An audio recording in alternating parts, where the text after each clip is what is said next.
Hi, I'm pro saxophonist Jamie Anderson, and you're watching Get Your Sax Together live on YouTube, my monthly live, which is always a fun time. And today's going to be no exception because we've got another episode of viewers' videos. Such a big success the last time they decided to make a feature of it.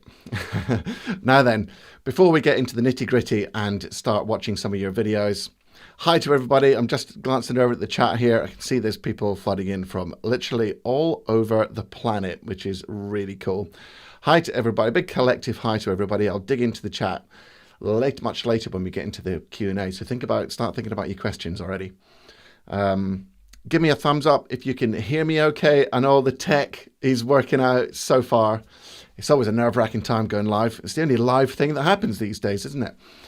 So if you haven't already watched it, please do go ahead and watch my Saxophone Success Masterclass. This is a 1 hour solid lesson of teaching, taking you through a whole bunch of stuff which I've accumulated over the years, which can really make a big difference to your playing. You know, you might be a regular Get Your Sax Together viewer and you've never watched the masterclass. Well, go and check it out because it's really worth it. It's absolutely awesome, that is.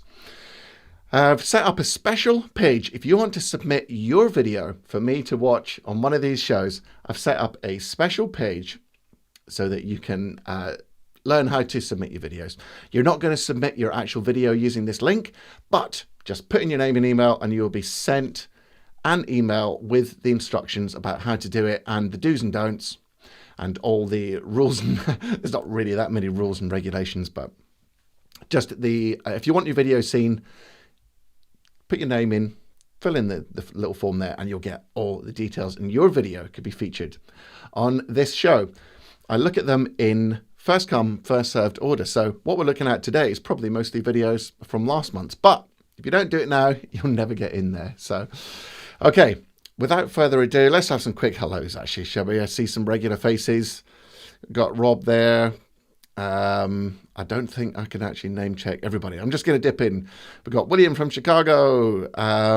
People saying they're ready. Vicky's ready. Julie LV saying hi. You guys must sort of get to know each other doing this every month, right? Alan Speller, Cindy, Pugwash, David, Larry Katz. Thank you for joining me. Somebody from the Yamanagi from Japan. Great to see people from all over the world. Thank you very much for joining me. Finland. Carl, one of my students, is here. Hi, Carl. How you doing? And another one of my students there, Carlos. All my students are rolling in for the lives. I love it. Okay, let's get on and have a look at the first video, shall we?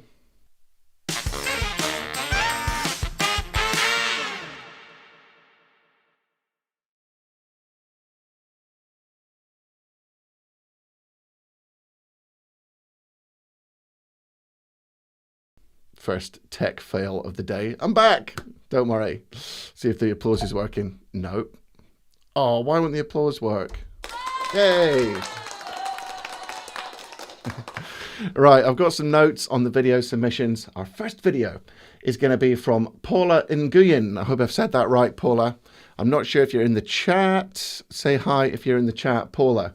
She is going to play The Simpsons, and this is after only having the saxophone for 1 week, can you believe? And she's playing The Simpsons. So if I can get my little face down there. Okay, so Paula's been playing saxophone for a week. I love this video. It's really fun. Wait till you see the dog. Let's just rewind it and start again, shall we? Here we go.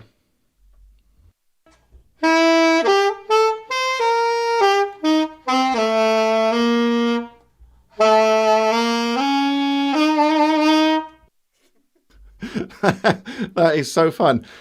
You've only been playing for a week. That is really, really fantastic, Paula. Congratulations on playing what isn't the simplest tune by any means. Now, you know, it's my job I know you've only been playing a week, so I'm making massive allowances here. And it's a fantastic effort, but you weren't quite playing all the exact right notes. Now, you were playing it in... I think, what key were you playing it in? Let's have a quick listen again. Do do do do.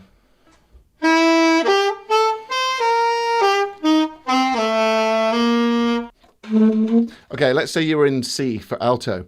What you actually do when you're playing The Simpsons is you start going up a C major chord. So in your notes, it would be C, E, and then you go F sharp, A, G, E, C, G, F sharp. Oh, you go A, F sharp, G. That's the right notes. So it should sound like this.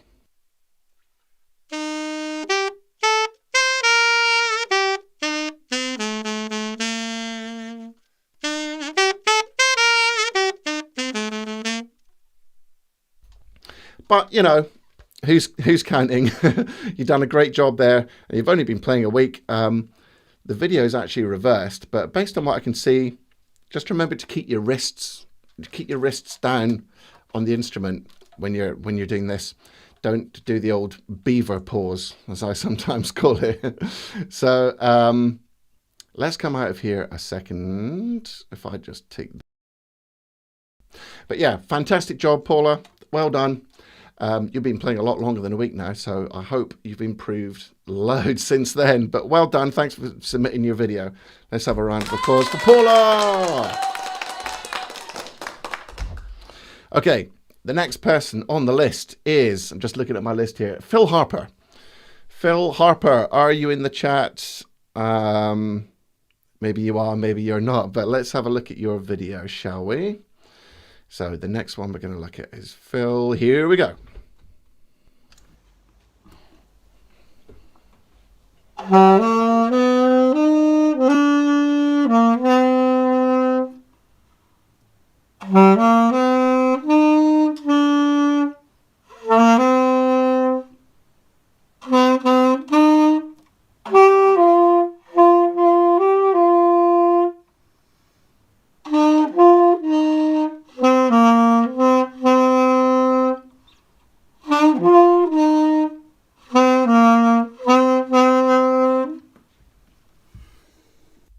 Yes, congratulations, Phil. That was awesome. Phil hasn't given any information, so I don't know how long you've been playing. But really great attempt at Ain't No Sunshine Now. A lot of people want to play this song. A lot of my students want to play Ain't This Sunshine. This actually sounds really good on sax. So it brings up a lot of questions about phrasing, about tonguing, about which notes you copy from the vocal melody. So whenever you're playing a vocal song on sax, what singers do is they always change the notes a little bit. So you never have a really precise melody that you can follow on sax. So one thing that you can do, let me just come back. One thing that you can do is get a few more short notes in there because they sound really good on sax instead of just long notes. I did notice that your tonguing, you had some really good tonguing. So emphasize that tonguing a bit more. That'll really help your rhythm. And once it sounds like you're still struggling learning the notes a bit, and that's cool. Once you know the notes a bit more, then you can add in that element of rhythm and groove. So really try and get a metronome on, try and get that melody right on the grid. You're making there's nothing wrong with your sound. So really the rhythm is the thing that makes the biggest difference whenever you're playing a song that a singer sings. So for example, I'll try a little demo here of Ain't No Sunshine, and I'll play it without short notes, without much groove, and then I'll add those extra elements in there and you'll see if it sounds better or not. Hopefully it'll sound better, of course.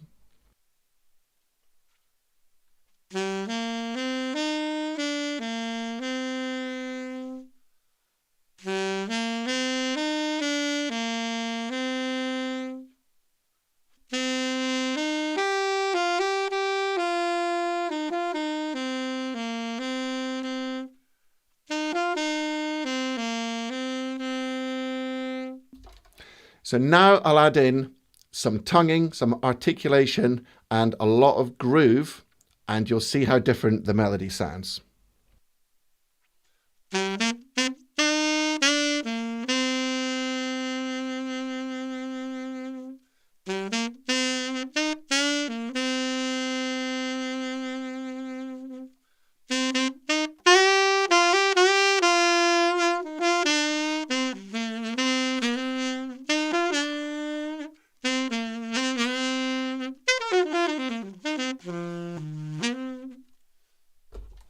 So I'm not suggesting you do all the improv stuff in there, But the key points are, Phil, to get a bit more rhythm and a few more short notes in there and really keep your tonguing going nice and hard.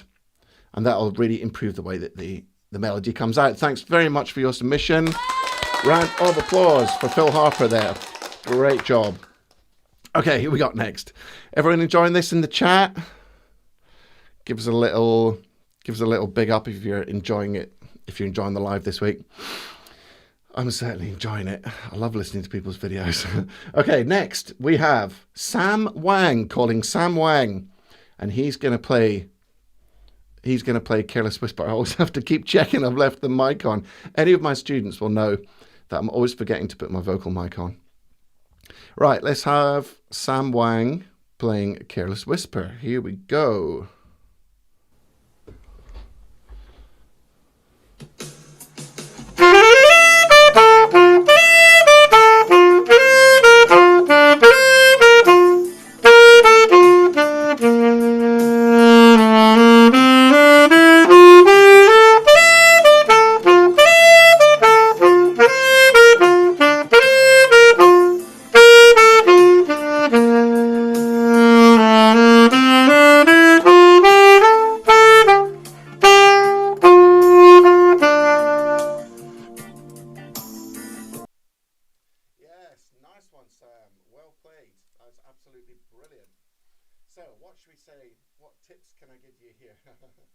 Let's just go back to the start and listen to the very beginning again, shall we?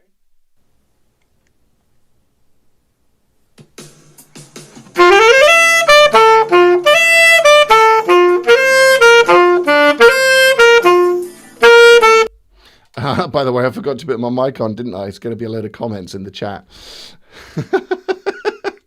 Sorry, guys. Okay. Anyway, all I was saying was, fantastic job, Sam. Thanks very much for sending that. And oh, look, there's two of me. Yeah, I will get better at this, I promise you. I know. My wife's just telling me the mic wasn't on. Sorry about that. Okay, great job, Sam. Now, when you're playing Careless Whisper, right, first of all, here's an interesting story about Careless Whisper in case you didn't know. George Michael had a bunch of different sax players come in, none of whom that he went for because he didn't like the way they played it. Now, it turns out that in the original key, this is actually quite hard to play on tenor. It's originally played on tenor. Everyone plays it on alto, but it was recorded on tenor. But the first note on tenor in the original key is a high F sharp. And sometimes it's not the greatest note on tenor. So what they eventually did was they slowed the tape down and recorded it a semitone lower, then sped the tape back up. Now that makes it sort of sound a bit more like an alto. It doesn't quite sound like a tenor. So when people try and play Careless Whisper, quite often it doesn't sound like the original, and that's the reason why. However, here is a little bit of secret information, trade secret information that I probably shouldn't be telling you, but I'm going to tell you anyway. When I recorded Careless Whisper for my 80s pop compilation, I actually did exactly that. And I slowed the backing track down, and then I played it with the first note F, exactly like it was recorded, and then sped it back up. And that's why it sounds quite like the original on my 80s compilation. Anyway, I digress. So what I was going to say, Sam, was that when you've got these, you're doing a lot of little grace notes. I don't think you need to do them. So the melody just goes straight up to the first note.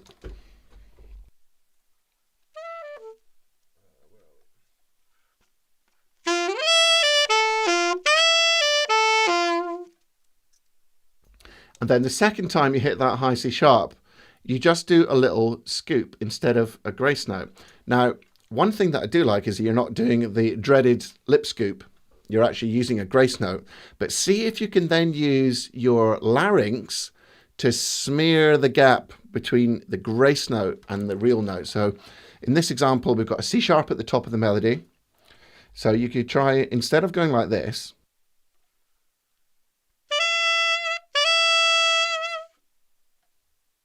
try and do it a little bit more like this.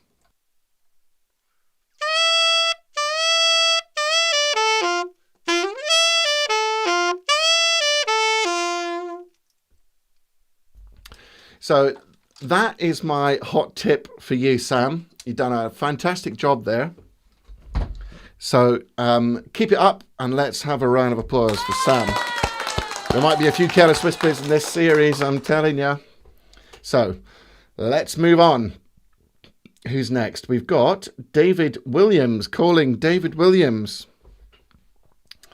And this is cool because he's written his own solo on the song Smile, which is a Charlie Chaplin song. So let's have a little listen to David. If I can find the wee file. Right, here we go.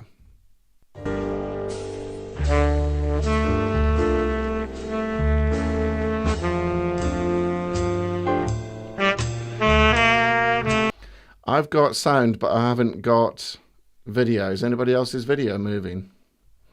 I'll just play it anyway.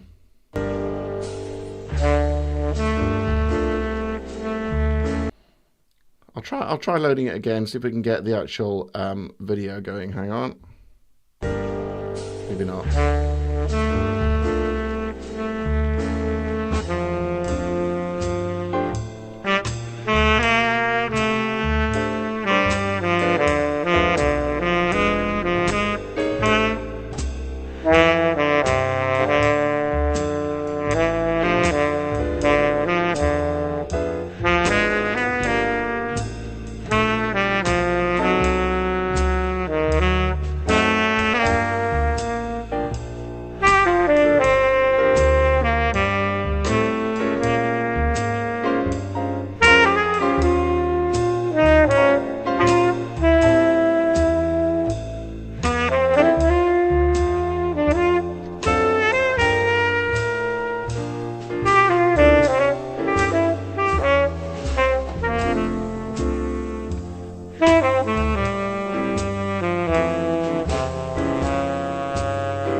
Let's stop that there. I think David's in the chat, so give him a big up. Sorry about your video, David. It was playing earlier. I've no idea why it's not playing, but hopefully we can hear you. I can hear you. I'm sure everyone else. Yeah, everyone's saying you've got a lovely tone. Now, you got that nice Joe Henderson type tone. It's what I call a square tone, where it's quite that sort of nice boxy sound that Joe Henderson used to get. In terms of your solo, I think it just needs generally a little bit more life played into the way you play it. That's about the best. Let me just come back here for a sec. Yeah, you could really try a bit of dynamics, a few they make the short notes shorter, make the long notes nice and long, a bit of vibrato, a bit more vibrato to warm it up. Use your breath control to kind of shape the notes. If you've got these long notes, you can shape the notes and bring some of them up, bring some of them down. I love the line that you've written. It's a really nice sort of snaky line you've written over those chord changes, and some really nice notes and some of the diminished chords. So great job on that. But just kind of warm it up, bring it to life a bit more, shape your breath control a bit more. Let me just play a little bit of tenor. I don't know the song very well, but I'll try and demonstrate. I've hardly got space here to get my tenor. I'll try and demonstrate what I mean for you. Here we go.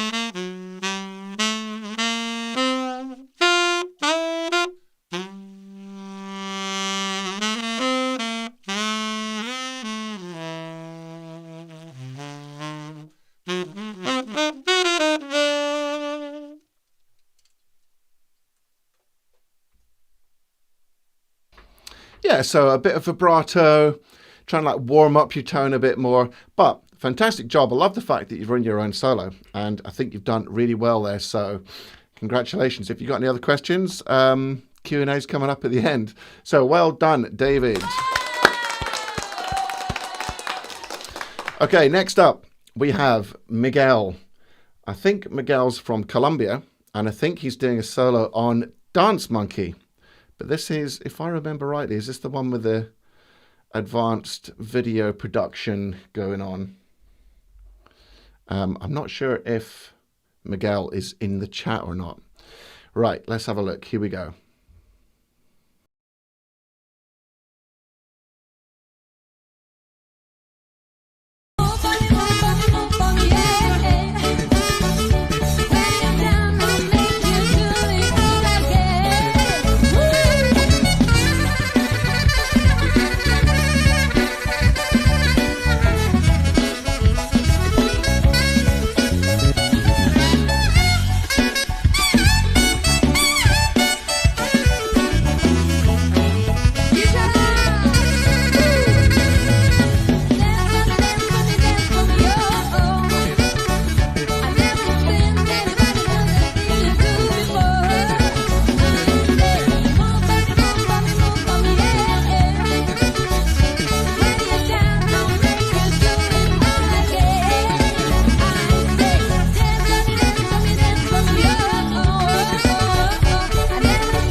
How about that? That was banging. That was awesome. Great job, Miguel. Really, really like that. And I love all the crazy video production that's going on in that. Looks like you overdubbed a solo over a live video or something like that. It was great. Well done indeed. Let's get back to here. Right, Dance Monkey, yeah. I like all that fancy lines. You've obviously got a great technique, and you've got plenty of facility to pull stuff off. Now, and I like all those trills you're doing. For anybody that didn't know, the trills he's doing, he's like rapidly trilling on his E key.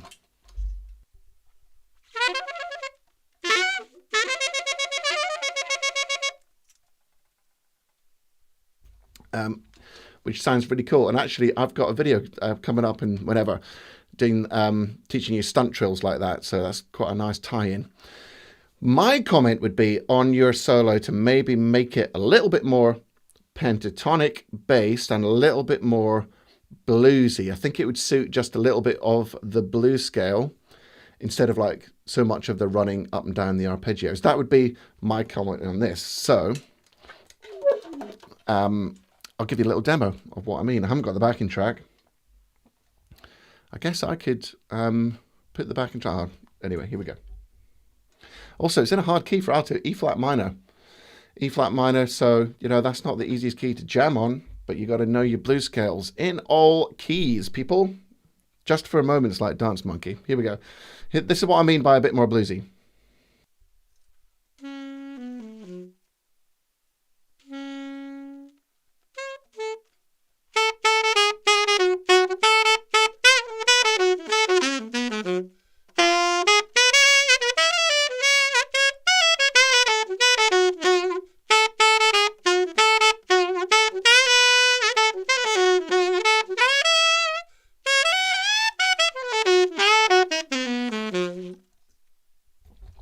So yeah, that's my little tip for you, Miguel. Bit more bluesy, bit more, you know, like soulful sax rather than running up and down too many arpeggios. But great sound, great energy. I love the intensity of it. I love the, you know, the energy. You've got the altissimo. So you've got a load of really great stuff going on there. Congratulations. And thanks for sending in your video.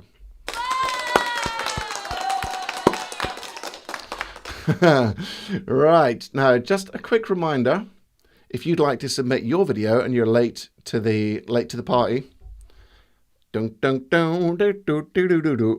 to submit your video, just send Go to, what am I trying to say? Go to that URL. That's all you got to do. getyoursaxtogether.com/send a video, fill in your name and email, and you'll be sent instructions how to submit your video. And I'd love to hear you play. It's just so cool to hear everybody playing. Right, let's move on. Calling Bruce Reed. Are you in the chat? Bruce Reed. I think Bruce is normally here. We're going to play his video. Now, he's given me a bit of information.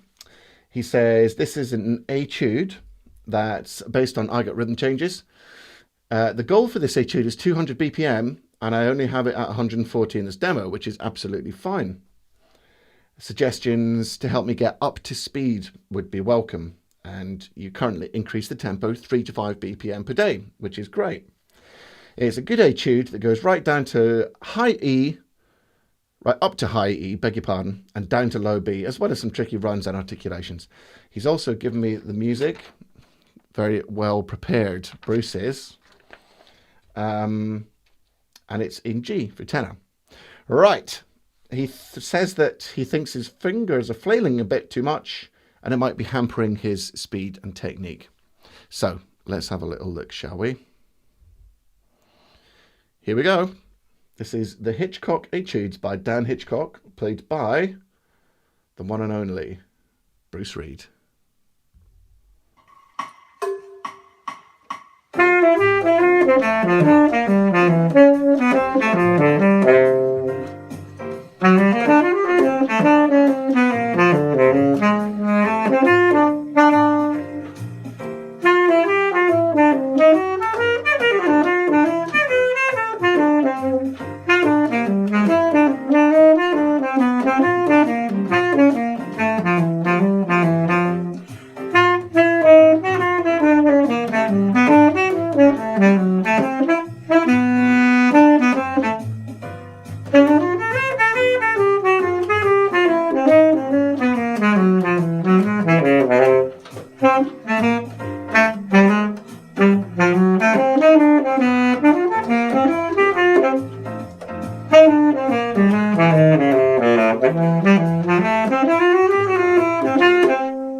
All right, great job, Bruce. Really well done, because that's not an easy etude by any means.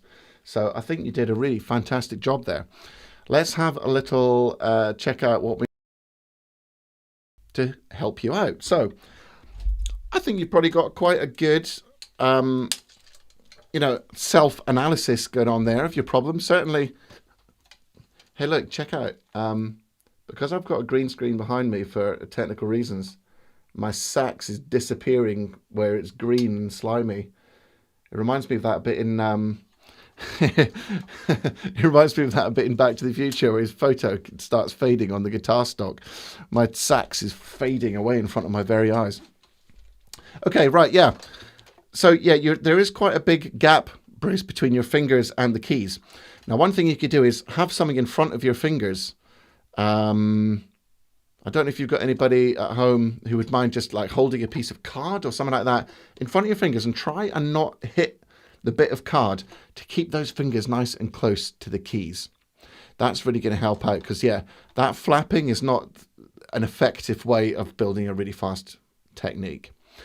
In terms of how you're practicing it, you're doing exactly the right thing though. 3 to 5 BPM a day, you're practicing it slow and under control, and then you're bringing it up. So what you do is you have your little notebook, you make a note of how fast you're playing it, and then just notch it back at the start of the next session, and then accelerate on a bit more. So don't go straight into a faster tempo, back it off a bit that day, and then work it forward. And so, 2 steps back, 3 steps forward in terms of your tempos. Now try and play, before you start playing the whole etude all the way through, because there's probably a load of stuff you can play in there, try and play the hard bits on their own. So cycle them, tens, hundreds of times to get the tricky bits. If you spend most of your time on the tricky bits and less of your time on the bits that you can already play, you will, as my strapline sometimes says in my publicity, practice less and improve faster. So that's my tips. In terms of the way you're phrasing it, because it's a jazz etude, just be careful that you're not too tripletty on the quaver That's eighth note for the guys across the pond. For your eighth note lines, not to be tongue to tongue to tongue to tongue to tongue to tongue. Don't make it too rinky-tinky. So really, at these kind of speeds, your eighth notes should be kind of straight. It's just the way you phrase it, which makes it sound like it's swinging. And you need to use your tongue more to kind of articulate. Let me see if I can, I'm putting my reputation on the line right here to try and play this etude. Okay, well, I haven't done any sight reading for a year, so this is going to be fun. Here we go. This is what I mean by the phrasing of your eighth note lines, okay?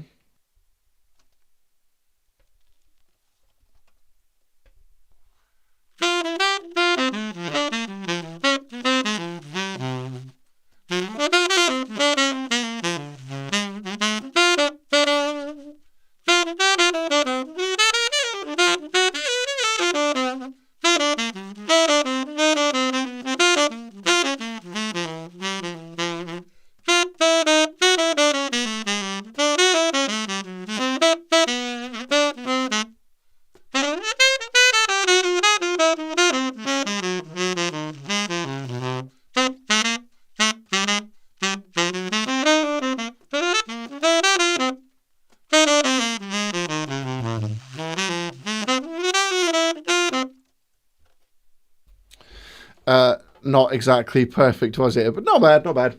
So when you're practicing to get faster, also try and work on your jazz phrasing.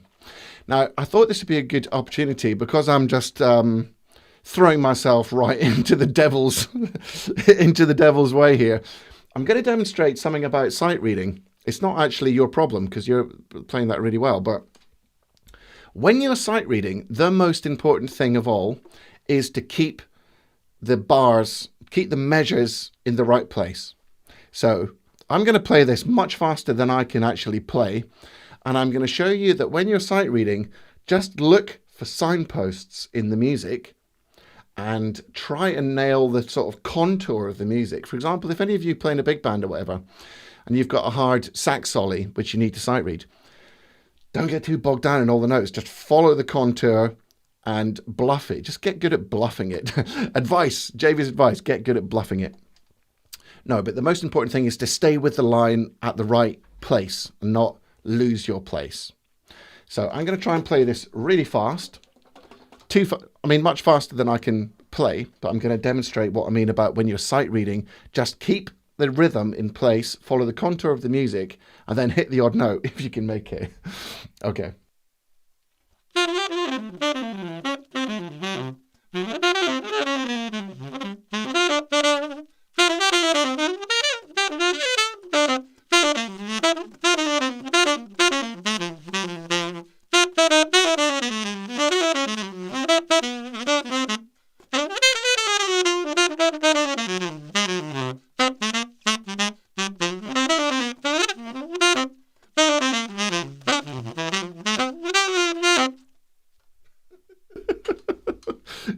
Larry says, fake it till you make it. That was definitely faking it until I make it. So when you're sight reading, try and just follow the line and keep it in time. But let's go back to Bruce. And the summary is get those fingers closer, back off each day before you go forward, and pay a bit more attention to your jazz phrasing. But that was an absolutely awesome job. So congratulations, Bruce. We are getting somewhere. Okay, next up is Archie McEwen. Calling Archie McEwen, are you in the chat? I'm not kind of looking at the chat too much because it's got so much to think about. I don't think I've seen Archie there. Right, he is going to play Never Tear Us Apart by In Excess, the solo from that. And this is one of his Instagram covers, he says. So, let's check it out, shall we? Checking out Archie.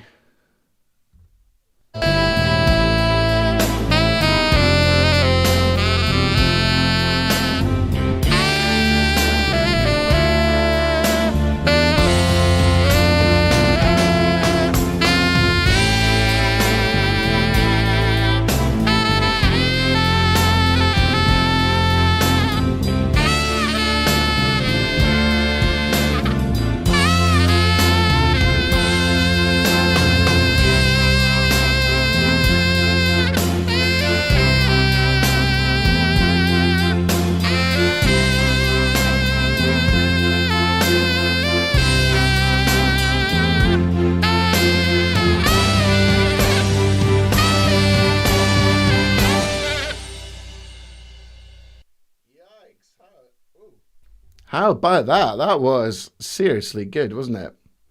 Let's go back. It wasn't actually me. The video finished on a black screen. That was awesome. Absolutely awesome, Archie.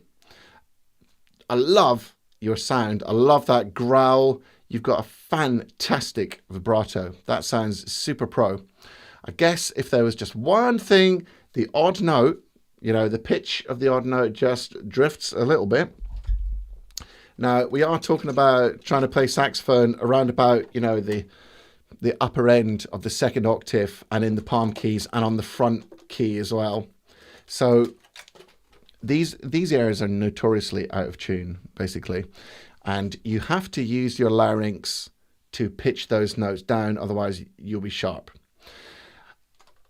I'm not saying you're playing out of tune all the time. It was mostly really good, but the odd note, you have to really hear it in your head very clearly before the note comes out. And this is what the key is, guys. This is the key to playing in tune.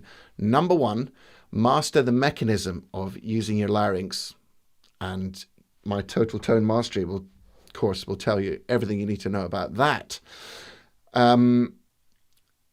You're going to master the mechanism, but then you have to hear the note before you play it. So really hear the note clearly in your head and then boom, nail it. Because even if you're watching a tuner, the tuner probably won't, you know, you'll be above, you'll be lower. If you rely on the tuner the whole time, then you won't get used to instantly just nailing those notes in tune. And it does take a lot of time and a lot of experience. And even then, you know, half the time you don't get every note in tune. But one way that you could use your tuner is play the note. This is what I like to do. Play the note where you think it is, then look at the tuner and see how close you were. Because what I'm trying to get in if I was doing a recording session this afternoon for Wet, Wet, Wet. And if I'm looking at the tuner too much, you start to lose your mojo. It's better just to like hear it in your head, bang, and then nail the note. And more often than not, you'll be right on the green or the happy face if you've got that app.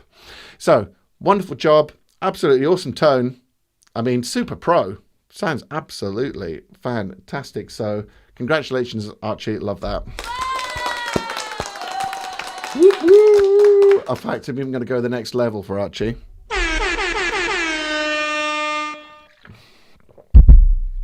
Okay, how are we doing for time? Not bad. Okay, let's keep moving. Next is Julia Sivorn. I'm not sure if Julia's in the chat. And she is going to play, I think she's blowing over a tune called Beautiful California. It's my friend Sousa with her own song. And she got me to do the sax part. It's a 4 a.m. job. That's what it says. Right, let's check it out. This is right. And it's quite long, so I'm going to start at the juicy bit.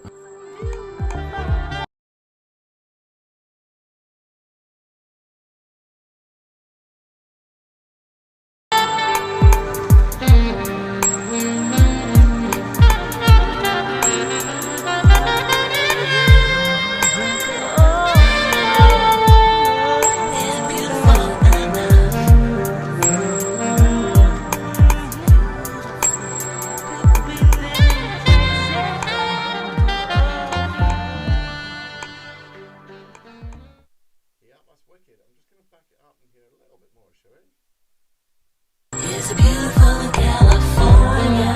It's beautiful. It's beautiful California. It's so beautiful. It's beautiful California.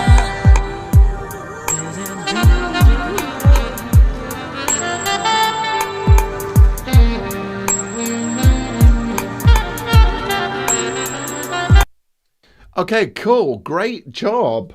Great job there, Julia. I love it. You got a really nice sound and all the notes and stuff, like really great harmony. I'm loving that to bits.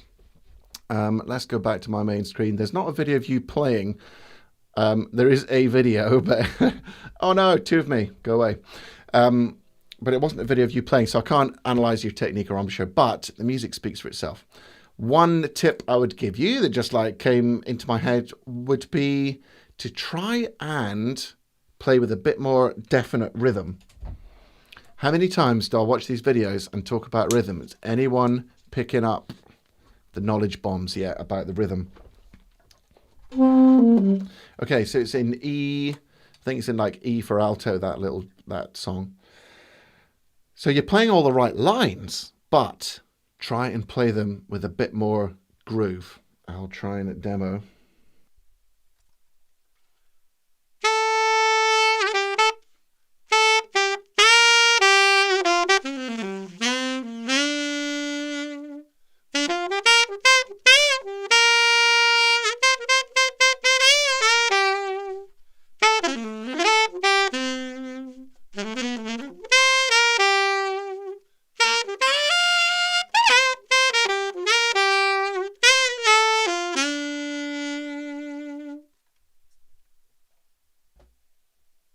So yeah, that's my advice, to try and, even though you've got the right notes and you've got a great sound, and I love the recording and I love the song, it's really moody and all the reverb is awesome, but you still got to nail that, you know. If you listen to Sanborn and, you know, he's not kind of noodling too much off the rhythm and it really chunks it into the groove, it really makes it sound awesome. So that's the only thing, but fantastic job. That sounds absolutely brilliant. Okay, we'll do another few and then we'll hit the Q&A. Right, the next one is Mike Duncan, who's going to play Georgia. And he's given me a few details. He's playing a Yamaha YAS 280. He's got a modified 4C mouthpiece. Who would modify a 4C to get a new mouthpiece? Leger signature number 2, and he's only been playing for 2 months. Any other information on this one on my little notes? No. Okay, so let's have a little listen to Georgia, shall we? Georgia. Recorded this recently. Love it. Hang on. Right. Here we go.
Jeez, are you kidding me? 2 months? That's insane, Mike. You must have been practicing like 12 hours a day and practicing exactly the right things. In fact, there's a bit of skepticism, but we'll take your word for it. You could have been practicing 2 months quite easily. Absolutely fantastic. Now and again, just now and again, there was what I call, a lip scoop, but not a big, no particularly massive offences on that one. Occasionally some of your notes they just get a little bit sharp, in that register that I was talking about in one of the last questions. Whenever you get like above A, that sort of A to C bracket in most altos, it's really sharp. So just try and sit down on the tuning a bit if you can. And there's some general stuff, obviously. You've only been playing 2 months, so you need to improve on your articulation, develop a nice sort of slow vibrato, a nice deep, rich, slow vibrato rather than a kind of little bit too quick, shallow vibrato. That's the advice I've been dispensing to one of my other good friends, Kerry, not mentioning any names. So these little things like the articulation and intonation and your vibrato will make quite a big difference to the way you sound. But you're already doing a great job. So I'll show you what I mean.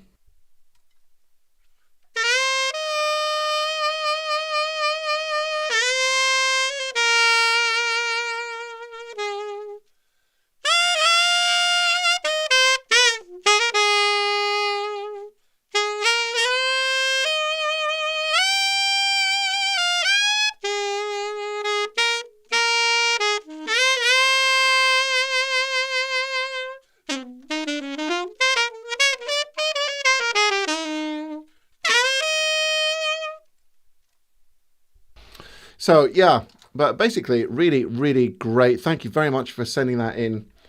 We all totally appreciate that. And for 2 months, wow, that is absolutely inspiring stuff. So congratulations, well done. Woo, woo, woo. How many more have we got time for? I need to do a Q&A as well. Okay. Andy Bryant, you're up. Andy Bryant, calling Andy Bryant. Now he's going to play One Step Beyond. This is quite interesting. He's made up his own, he doesn't read music, but he's made up his own notation system, which is just, fingering charts beneath each note. And he found the music for One Step Beyond. Now, see if anybody can spot, anybody with perfect pitch, there's the big clue. See if you can spot the the deliberate error in this one.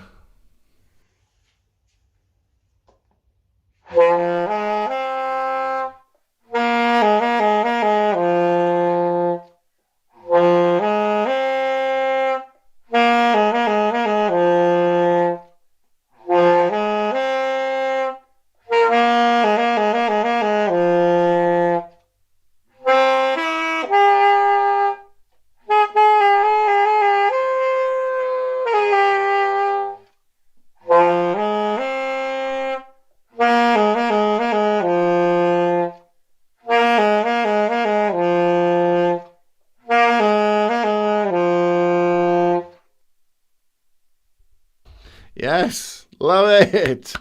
Brilliant. Great job, Andy. I love that. I love the fact that you've made up your own notation system to get over not reading music. Now, there's a lot of good stuff going on there. Like, I love the growl. You got a fantastic growl in your tone, which is absolutely spot on for this number. It's precisely what's needed.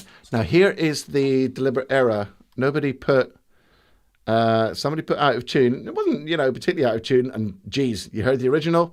No offense. But it was actually, you're playing the tenor notes on alto. That's the deliberate mistake. So you've got the music for, One Step Beyond, and you're playing it in the wrong key. Now, if you go to my video for One Step Beyond and get the PDF, you'll have the music for alto and tenor. So the notes that you were playing, it should be in, the alto key should be A minor, not D minor. So you're playing it like this.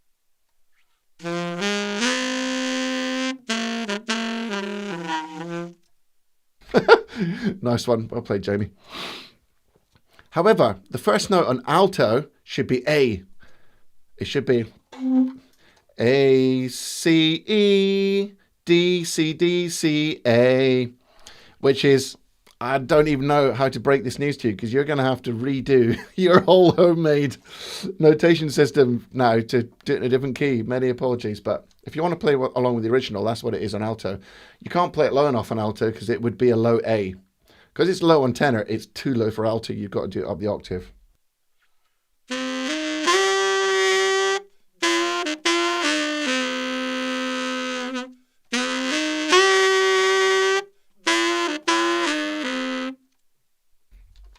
So yeah, good news and bad news. Good news, you're playing it really fantastically well. The bad news, you're playing it a fourth out, which doesn't necessarily matter that much unless you want to play along with the band or with the original. But fantastic job.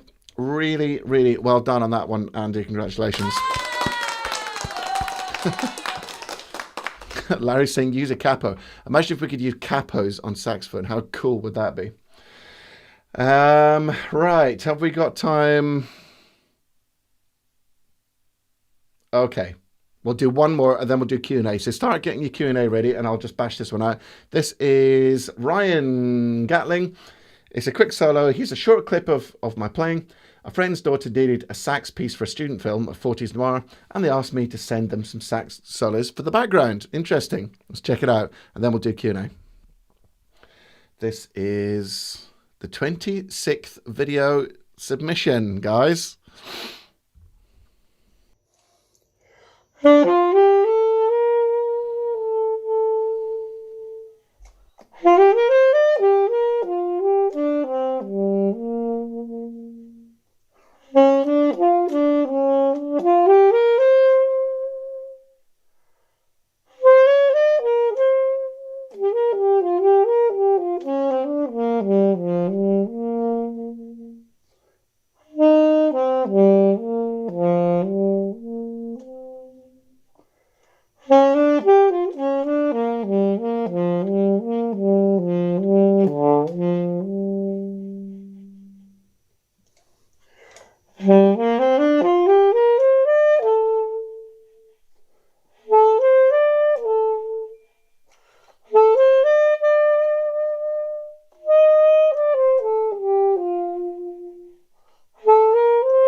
Okay, good stuff.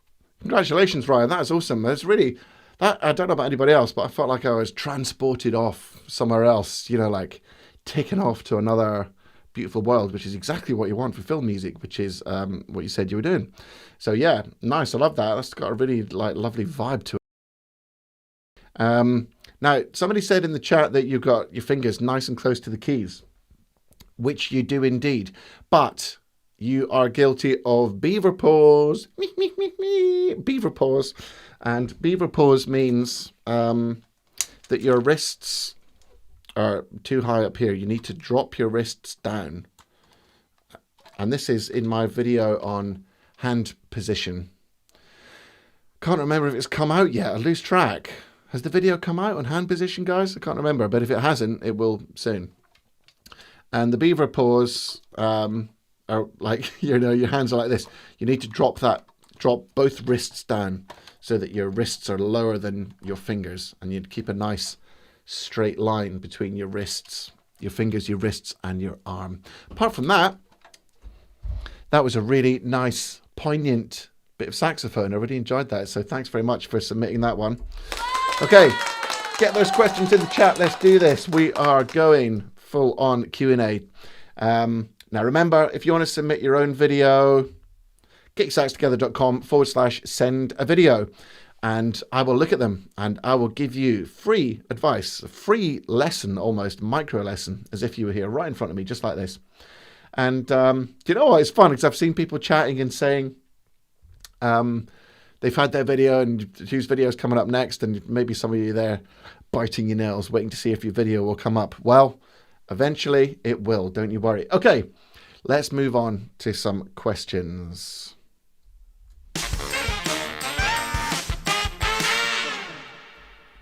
That was good. What happened? What happened to my card? Damn it. What happened to that Q&A? Oh, well. Something went wrong. Oh my, the best laid plans, eh? Okay, let's see who's got a question then. Haven't got quite as much time for Q&A this week as I would like, but anybody got a question? Oh, all right, okay. Richard Olson says, just so I can compare myself, how long can you hold a low B flat? I have trouble with the air on low notes. Okay, you put me on the spot. That's fine. Not very long. So if you can't hold a low B flat for very long, don't worry about it. But there's a few, there's a few little facets to this point. The first is you're going to need a lot of air to play a low B flat, so don't expect to be able to hold it for very long. I'll definitely play a low B flat, just like quite, medium loud, and I'll see how long I can hold it for, but it won't be very long.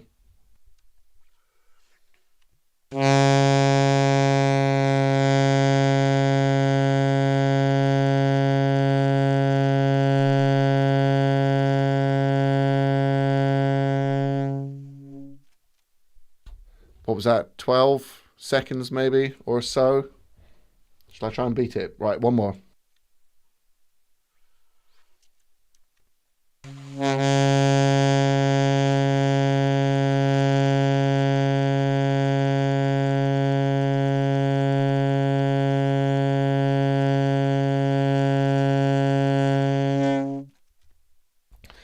Yeah, I can't play a low B flat for very long. I doubt anybody can. Obviously, the quieter you play it, the longer you can play it for. Here's a little tip, though, just while we're at it, on playing long notes. It's kind of like a psychological trick. If you need to get through a long phrase, obviously take a big breath. That's the first thing. Then, as you start playing the phrase or note, just pretend that for the first third of the note or whatever, you haven't used any air and you've still got completely full lungs. And then as you go into the thing, you're psyching yourself up for the finish line and you're saving something in reserve. Now, this is actually quite a good exercise because it teaches you to produce a bigger sound by being more efficient with your air. So when I was doing that little challenge there, I took a big breath and then I thought, I'm just going to pretend that for the first few seconds, I haven't actually used any air at all. And then as your air starts going down, you you just use what you use. Now, another way of playing a low B flat would be to subtone it. And if I subtoned it, I could play it probably for much longer. Let's have a go.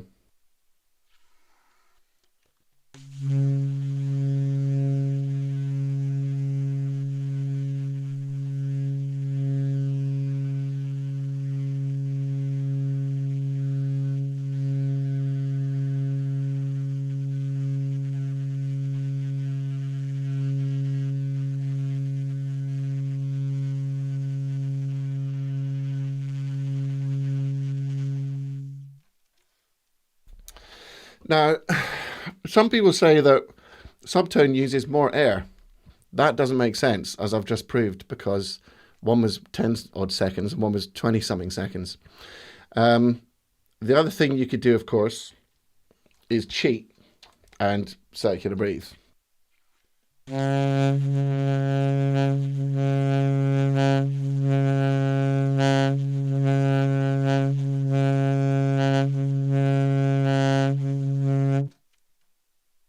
And doing that, you could play it indefinitely. So there's a few things about playing a low B flat. It's, you're never going to be able to play it for very long, so don't worry about it. I hope that's answered your question. Right. Been a few more questions coming in the meantime. Right, Tim, have I put my mic on? Yep. Right, I'll go back up. Right. Okay. Andrew, just finishing Peter nailing beginner saxophone. Could you recommend what next?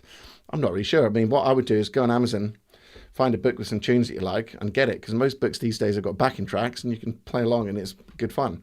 If you really want to play something hardcore, buy yourself the Charlie Parker Omnibook.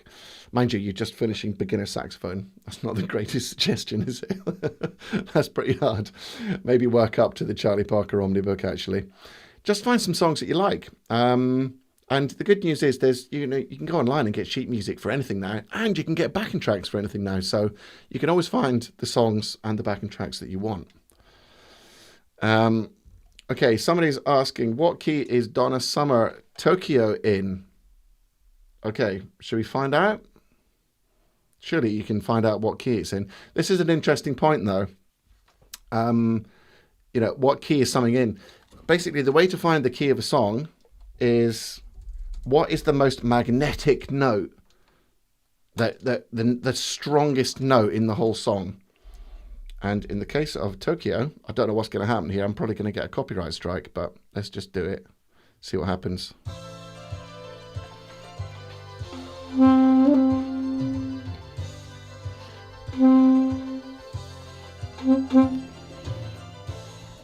Okay, it's in A for alto, so concert C. It might be F sharp minor for alto. It might be concert A minor. That was an easy one to answer, wasn't it? Okay, next. Ken Thomas says, Archie had a good growl. How do you do it? Okay, very easy. Go and watch my video on it. look in my technique playlist, but there's two main ways of doing it. The first one is to hum a note at the same time as you're blowing.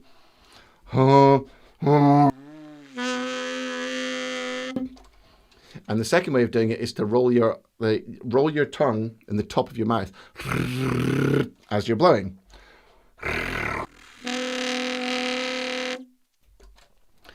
There's actually a little known third way of doing it called the uvula growl, which you'll find out in the bonus module of Total Tone Mastery. And that is, if you were gargling, there's that little bit at the back of your, you dangly bit that you see in cartoons at the back of your mouth. You can do a growl like that, and it's quite a dramatic one.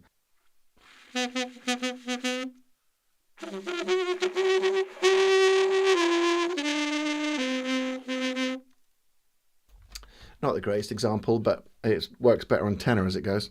Okay, so that's how you growl. Daly is asking, split tones on alto for high notes, palm keys and above. Split tones on alto. Okay. You mean like the sort of Sanborn thing? I won't be able to do it now. I can never do it on demand. Okay, I'll have a go.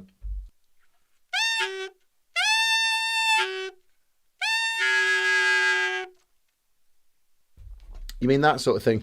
For that one, I'm just doing front F, side B flat fingering, and then the note will split nicely. I would recommend getting, where is it?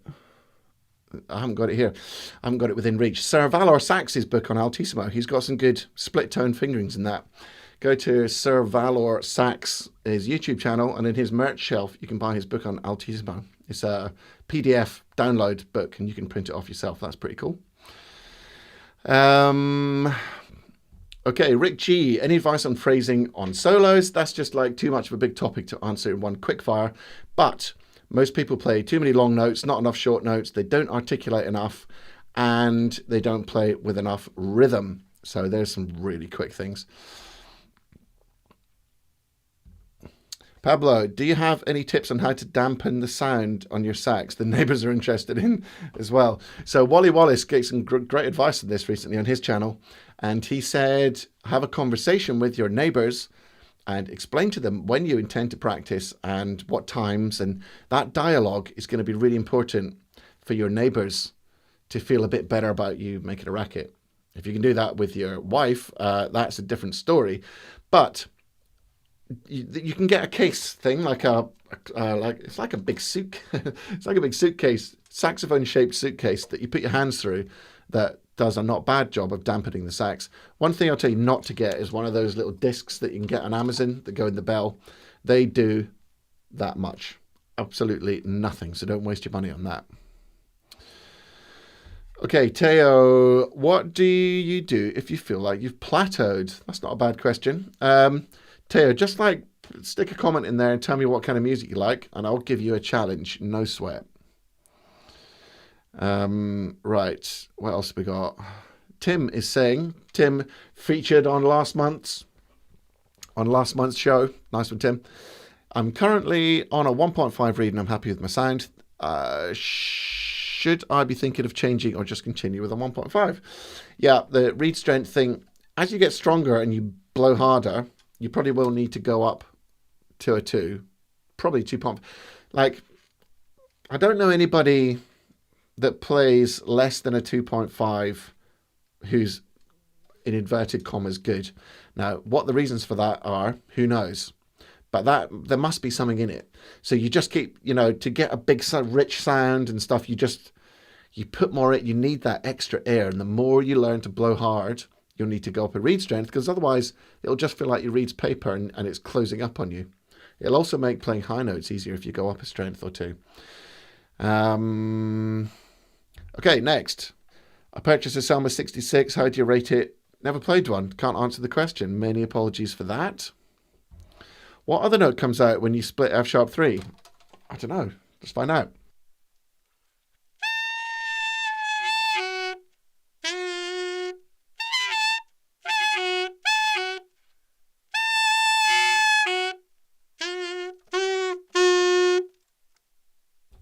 See how I couldn't split the note that time? Sounds like E flat 2 to me. like a middle E flat. Okay, what else we got? People saying I was getting purple playing those low B flats. I know. I look back at the videos when I'm blowing, my face is really red.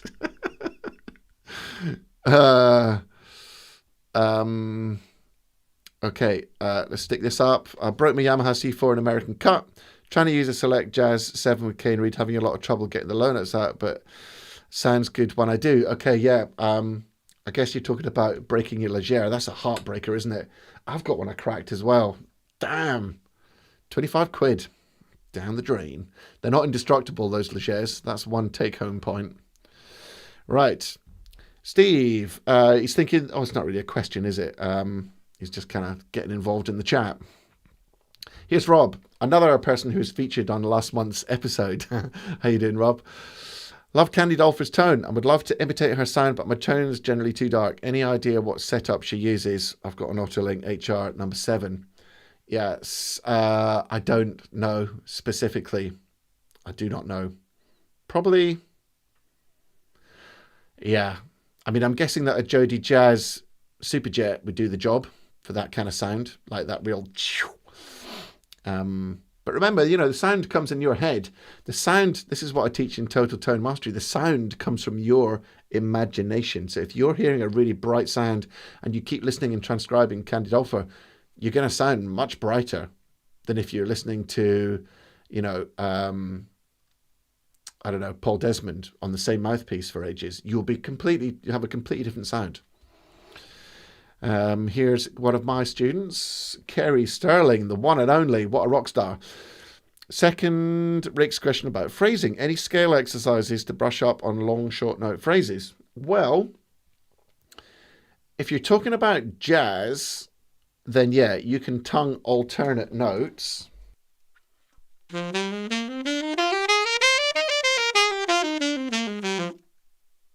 But I'm pretty sure you're not talking about jazz. So most songs that you play aren't made up of a bunch of scales. So it's not really the most useful thing to practice your phrasing. The most useful thing to practice phrasing is practicing the song itself and getting the right longs and shorts and the right rhythm to really make it sound good.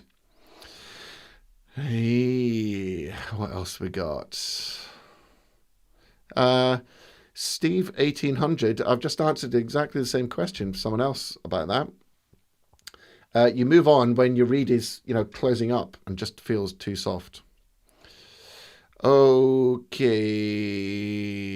Lou is asking, I'm trying to ask, what are you doing for Wet, Wet, Wet? Curious. Cannot tell you. Trade secret. Right. Circular breathing is not cheating. Oh yeah, it's not cheating, but it is if somebody's asking me to play a low B flat and I start circular breathing it. Okay. Oh, here's not a bad question from Josh. Is it better to focus more on long tones or overtones? Well, if you practice my overtone matching exercise, you're actually practicing long tones and overtones. So go and check out my overtones masterclass, and I teach you how to use overtones and compare them to the sound of the normal note, and then you're getting the opportunity to improve your normal notes and your overtones. Bang for buck right there. Carl, one of my students, Carl, what happened to your Sios? Nothing, mate. It's just in the drawer right there. I don't know why I'm not using it. I kind of like my, I like my Jody. I like the Sios as well, but I wouldn't. It's not my what you might call my go-to for this moment. Okay, here's a fan of Stan Getz. What, in your opinion, is his speciality? In my opinion, his speciality is his sound. Apart from being a fantastic jazz player, he's a guy talking about soft reeds. He used to use like really hard reeds, 4.5 or 5 or something. I don't know exactly. And he's got that beautiful big, like, it's got so much width and air. You know, that real breathy sound that Stan Getz gets. That's, for me, that's the magic of Stan Getz. Right. Let's try and push on a bit. We're already over time. Everyone still with me? Right. Rob says, I heard Mike Brecker use soft. I think it was maybe 2.5 or something. Mike Brecker, yeah, quite soft. I think he destroyed his throat or something because he's blowing so hard. He was like so full on that he damaged his throat, and then he had to use soft reeds after that. What he used before that, I don't know. All right, how long we got? Right, another few questions, and I have to knock it on the old head. See, there's a few. I can't answer everyone's questions, I'm afraid. Right, all right, so Stuart says, Candy Dolpher's internet page says what she uses. There you go. You guys know about more mouthpieces. Somebody tell us. Oh, look at that. Candy Dolpher plays an American winds alto. She plays a custom mouthpiece by her own design, similar to LaBelle and Dukoff. It's not for sale. Yeah, I was going to say it sounds like that. Really searing Dukoff mouthpiece.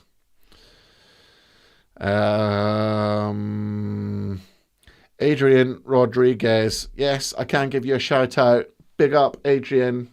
Thank you very much for your support. Thanks for watching. No, I'm not going to do the urgent solo right now. I'll probably make a fool of myself. Right.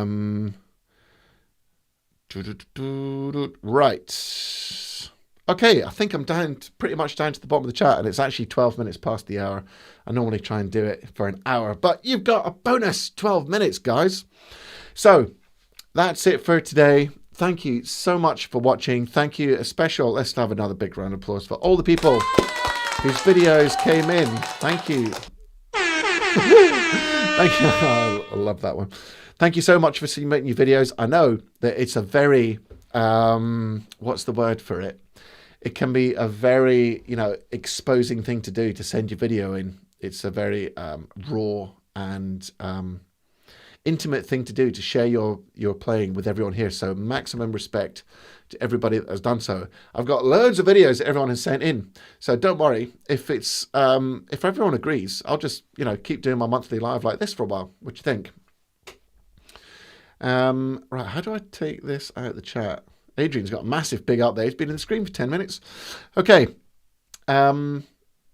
If you haven't already, please don't forget to go and see my free Saxophone Success Masterclass, because it's awesome and you'll learn loads. I promise you, you will learn loads. If you want to submit your own video, last time, go to getyoursaxtogether.com/send a video.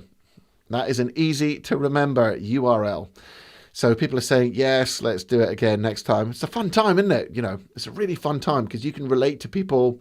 I can give you tips. You can see how the tips relate to you. So yeah, I will definitely do that. Just before I go, I'm going to drop a first sneak preview announcement, which is that my new course called Improvisation Mastery is coming along as we speak. I'm working on it. It's going to be really awesome. Some of you on my mailing list will remember I sent out a quiz saying, what do you want to learn about? And everyone said improvising. So I've gone ahead and I'm making the course. It's going to be called Improvisation Mastery. I can't tell you when it's going to be out, though. I'm just trying to get it done as fast as I can. So keep your eyes peeled for that one. Maybe next month I'll drop, or through the week I'll drop the artwork, which I've just got back. The artwork is really cool. So this is going to be a course which takes you step by step from zero to hero with improvising in very easy to explain, very manageable chunks, without just giving you a bunch of random scales and saying off you go. This is the real deal, folks. So you heard it here first. Improvisation Mastery coming your way probably in the next few months, and it's gonna be awesome. I'm so excited about it. Okay.